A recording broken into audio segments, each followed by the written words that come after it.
गिनती की पुस्तक अध्याय 13। गिनती की पुस्तक अध्याय 13।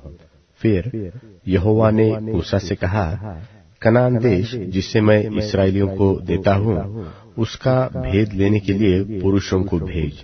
वे उनके पितरों के प्रति गोत्र का एक प्रधान पुरुष हो। यहोवा से यह आज्ञा पाकर मूसा ने ऐसे पुरुषों को पारान जंगल से भेज दिया, जो सब के सब इसराइलियों के प्रधान थे।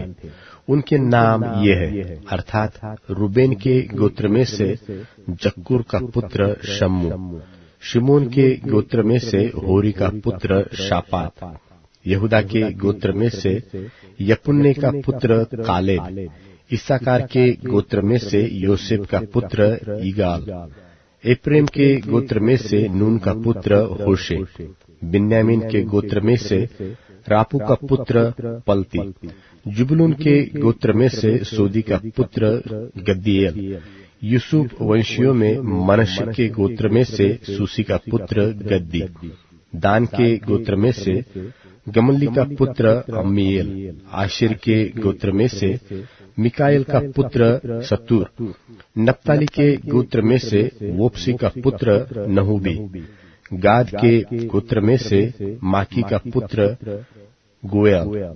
जिन पुरुषों को मूसा ने देश का भेद लेने के लिए भेजा था, उनके नाम यही है। और नून के पुत्र होशे का नाम उसने यहोशू रखा। उनको कनान देश के भेद लेने को भेजते समय मूसा ने कहा, इधर से अर्थात दक्षिण देश होकर आओ और पहाड़ी देश में जाकर उस देश को देख लो कि कैसा है, और उसमें बसे हुए लोगों को भी देखो कि वे बलवान हैं व निर्बल, थोड़े हैं व बहुत, और जिस देश में वे बसे हुए हैं सो कैसा है, अच्छा व बुरा, और वे कैसी कैसी बस्तियों में बसे हुए हैं, और तंबुओं में रहते हैं व गढ़ व किलों में रहते हैं, और वह देश कैसा है, उपजाऊ है व बंजर है, और उस देश में वृक्ष है व नहीं, और तुम हियाव बांधे चलो और उस देश की उपज में से कुछ लेते भी आना। वह समय पहली पक्की दाखों का था। सो वे चल दिए और सीन नाम जंगल से ले रहोब तक, जो हमात के मार्ग में है, सारे देश को देखभाल कर उसका भेद लिया। सो वे दक्षिण देश होकर चले और हेब्रोन तक गए। वहाँ अहीमन, शेशे और तलमय नाम अनाकवंशी रहते थे। हेब्रोन तो मिस्र के सोअन से 7 वर्ष पहले बसाया गया था।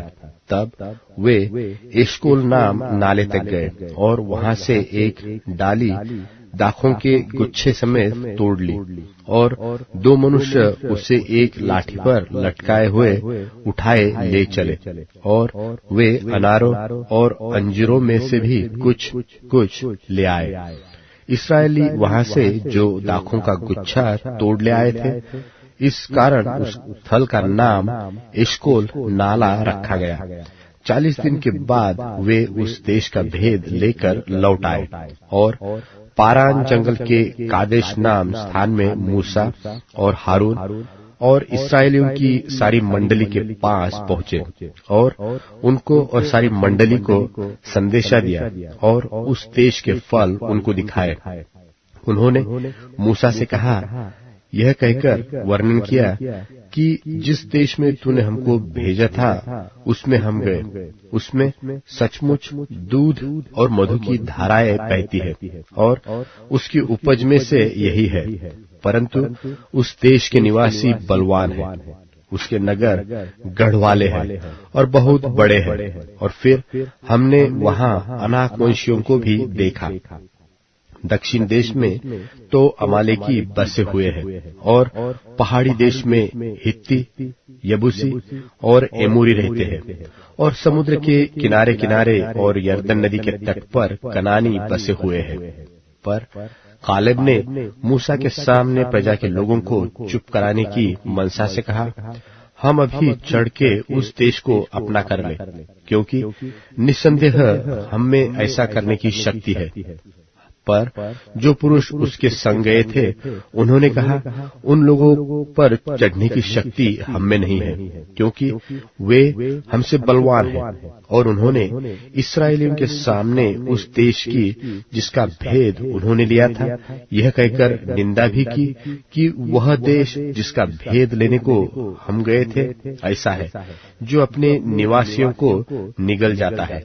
और जितने पुरुष हमने उसमें देखे वे सब के सब बड़े डील डौल के हैं। फिर हमने वहाँ नपीलों को अर्थात नपीली जाति वाले अनाक वंशियों को देखा, और हम अपनी दृष्टि में तो उनके सामने टिड्डे के समान दिखाई पड़ते थे, और ऐसे ही उनकी दृष्टि में मालूम पड़ते थे। That's it. Please like and subscribe the channel and press the bell icon to get new video updates.